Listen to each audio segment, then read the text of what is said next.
Assalamualaikum warahmatullahi wabarakatuh. Kembali lagi bersama Sublahan Radio. Untuk menambah semangat, jangan lupa di like dan subscribe serta tekan tombol lonceng biar tidak ketinggalan cerita horor di channel ini. Langsung saja ke ceritanya. Dua batu pengantin ini merupakan mitos yang dipercayai oleh masyarakat sekitar. Mereka mempercayai bahwa ada kekuatan gaib di dua batu itu. Selain itu juga didukung dengan beberapa orang yang sudah meninggal karena tenggelam di pantai itu, dan jasadnya ditemukan selalu tepat atau tidak jauh dari batu pengantin itu. Batu pengantin itu tepat berada di pantai Minajaya sebelah barat daya, di Kabupaten Sukabumi. Sebagian cerita ini saya tambahkan sedikit rekaan agar lebih dramatisir. Tepat setiap malam Jumat, kedua batu itu selalu saling mendekat, ucap salah satu warga yang tempat tinggalnya tidak jauh dari jarak batu pengantin itu. Obrolan kami masih tersambung hingga matahari seperti akan berpulang diri. Desiran angin laut beserta gemuruh ombak menjadi pengiring obrolan kami waktu itu. Sesekali sembari melanjutkan cerita, kami melihat ke tempat di mana batu pengantin itu berada. Jaraknya tidak jauh dari pesisir, kurang lebih sekitar 10 meter. Terlihat seperti batu biasa, pun ukurannya juga tidak terlalu begitu besar. Mataku masih tertuju ke arah dua batu pengantin itu. Sedangkan orang yang berada di sampingku masih melanjutkan cerita tentang dua batu pengantin itu. Di sela-sela obrolan kami berdua, rasanya gemuruh ombak makin tak beraturan. Ketambah dengan ceritanya yang makin kesini makin membuat bulu kuduku berdiri tegak. Apalagi waktu malam itu, kejadiannya sekitar 1 tahun yang lalu dan tepat sekali waktu itu pas malam Jumat. Lanjut, seseorang yang sedari tadi berada di sampingku, seketika aku semakin penasaran dan mulai semakin merinding. Ada apa, Bu? Ada kejadian apa waktu malam itu? Tanyaku dengan begitu cepat. Kalau melihat dua batu pengantin itu saling mendekat itu sudah menjadi hal wajar bagi saya. Tapi kalau mendengar jeritan malam, mungkin lebih tepatnya seperti jeritan seorang perempuan, sanggahku dengan pertanyaan.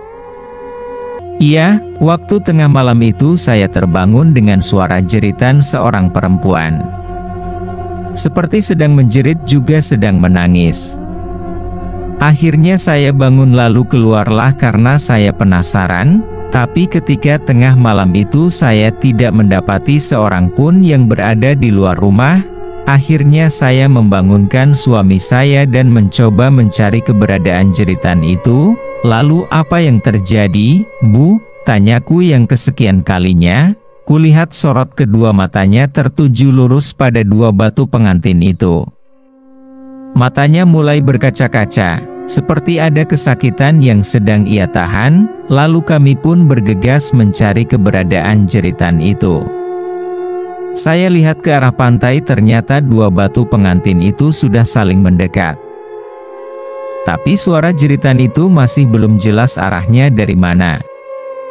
Akhirnya suami saya berjalan ke arah pantai dan saya mengikutinya dari belakang. Tiba-tiba air matanya menetas begitu saja.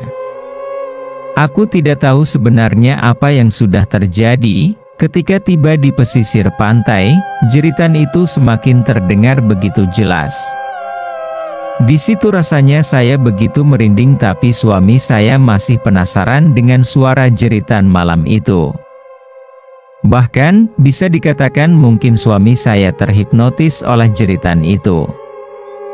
Ayo, Pak, pulang saja.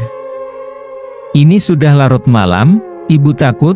Berulang kali saya membujuk suami tapi beliau seperti tidak mendengarkan ucapan saya. Lalu apa yang terjadi dengan suami, Ibu? Apa yang terjadi selanjutnya? Matanya yang berkaca-kaca tiba-tiba melihat ke arahku. Malam itu suami saya hampir saya terbawa arus ombak yang begitu besar. Tidak biasanya arus ombak sebesar itu. Saya juga merasa aneh dan kaget kenapa bisa tiba-tiba arus ombak seperti ingin membawa suami saya ke tengah laut. Bayangkan di situ tengah malam, suasana yang gelap gulita, dan orang-orang pasti sedang tertidur pulasnya. Rasanya aku semakin merinding sembari sesekali melihat ke arah batu pengantin itu. Seketika aku terbayang, mungkin bagi mereka yang mempunyai kelebihan indera keenam bisa melihat hantu apa yang berada di baru pengantin itu. Saya juga kurang tahu kenapa tiba-tiba suami saya seperti ada yang menarik badannya dan terjun ke pantai. Di situ saya benar-benar kaget dan gak tahu harus berbuat apa. Sementara suami saya sudah mulai terbawa arus ombak sembari menjerit minta tolong. Lagi pada ngapain nih? Tiba-tiba datang seseorang dari arah belakang yang mengagetkan kami berdua. Ternyata orang itu adalah seseorang yang sedang kami perbincangkan. Kulihat ke arah ibu itu, ia seperti sedang berusaha untuk mengusap air matanya. Mungkin ia tidak ingin terlihat sedang menangis di depan suaminya. Gak lagi ngapa-ngapain, Pak. Kita cuma sedang ngobrol biasa aja. Ah, masa itu matanya kelihatan kayak yang udah nangis? Sindir bapak itu sembari mengambil bagian duduk di pinggir istrinya. Tadi kami sedang ngobrolin tentang dua batu pengantin itu, Pak. Jawabku dengan hati-hati, batu pengantin. Ibu menceritakannya, tanya bapak itu sembari melihat ke arah istrinya. Iya tadi ibu menceritakan tentang jeritan malam waktu kejadian malam Jumat itu. Oh alah, tentang jeritan malam itu. Iya betul, waktu itu kami mendengar dengan begitu jelas jeritan seorang perempuan, timpal bapak itu. Lalu bagaimana ceritanya bapak bisa lolos dari arus ombak ketika malam itu? Aku semakin penasaran dengan kelanjutan ceritanya. Dan saat ini aku bisa mendengarnya langsung dari seseorang yang benar-benar mengalaminya. Waktu itu memang rasanya seperti ada yang menarik badan saya untuk tercebur ke pantai dan saya semakin terbawa arus ombak. Untungnya di situ saya langsung teringat kepada Allah sambil berteriak minta tolong. Sementara di situ saya lihat istri saya kebingungan harus apa.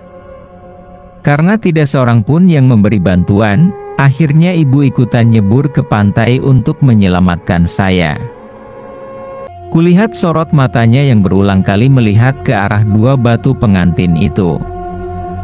Matanya tidak berkaca-kaca, hanya saja dari suaranya terdengar seperti sedang menahan kesakitan juga, dan alhamdulillah akhirnya kami berdua bisa selamat. Setelah kami berhasil menyelamatkan diri dan berusaha untuk menjauhi pesisir pantai, di situ kami tidak lagi mendengar jeritan perempuan itu lagi. Tapi dua batu pengantin itu masih saling berdekatan. Sebelumnya ibu mikir kita bakalan mati sama-sama. Pak, Wus, jangan ngomong gitu, Bu. Jadi di situ bapak dan ibu mengira bahwa jeritan waktu malam itu berasal dari dua batu pengantin itu?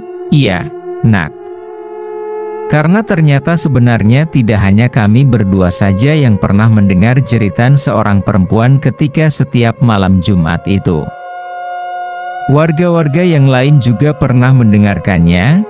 Duh, lumayan seram juga ternyata ya, Pak. Ucapku sembari mengusap leher bagian belakangku.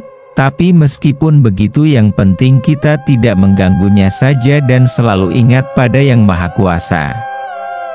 Insya Allah kita akan baik-baik saja. Oh, iya, Pak. Ngomong-ngomong kenapa dua batu itu dinamakan batu pengantin ya, Pak? Dari awal perbincangan saya dengan istrinya, saya lupa untuk menanyakan hal tersebut. Dan tiba-tiba teringat ketika obrolan kami sudah begitu jauh, konon katanya dulu ada sepasang pengantin yang beberapa hari lagi mau menikah. Orang-orang sini percaya kalau sepasang pengantin yang mau nikah itu dilarang kemana-mana. Soalnya biasanya terjadi hal yang tidak diinginkan. Namun, pasangan itu tidak mendengarkan apa kata orang tuanya. Mereka malah main ke pantai Minajaya ini dan berenang bersama. Entah bagaimana ceritanya, akhirnya mereka terbawa arus ombak dan meninggal dua-duanya. Setelah 1 bulan kemudian 2 batu itu muncul dan terlihat oleh warga di sini. Seperti itulah ceritanya mengapa 2 batu itu dinamakan batu pengantin, jelas Bapak itu dengan begitu rinci. Oalah, seperti itu toh, Pak. Miris juga ya ceritanya, ya seperti itulah, Nak. Sampai sekarang orang-orang di sini tidak berani keluar saat ada jeritan seorang perempuan lagi. Kami lebih memilih diam saja daripada nantinya ada sesuatu yang enggak-enggak, jawab Bapak itu sembari melihat ke arah matahari. Rupanya azan maghrib sudah mulai berkumandang dan senja pun seolah akan tertelan gelapnya malam. Sudah azan maghrib, Nak. Belum diminta pulang sama orang tua? Tanya ibu itu yang sedari tadi menyimak obrolan kami. Oh, iya, Bu. Ya udah kalau gitu terima kasih ya, Bu, Pak atas waktunya. Maaf juga saya sudah mengganggu, ada begitu banyak hikmah yang kuambil dari cerita 2 batu pengantin itu. Termasuk salah satunya mungkin harus menuruti apa yang orang tua bilang tentang larangan yang akan menyebabkan kecelakaan bagi diri sendiri. Sebelum beranjak dari saung kecil tempat kami berbincang, kulihat untuk yang terakhir kali 2 batu pengantin itu. Masih terlihat seperti batu-batu biasanya, hanya saja memang auranya begitu berbeda daripada batu-batu lain yang ada di pantai itu.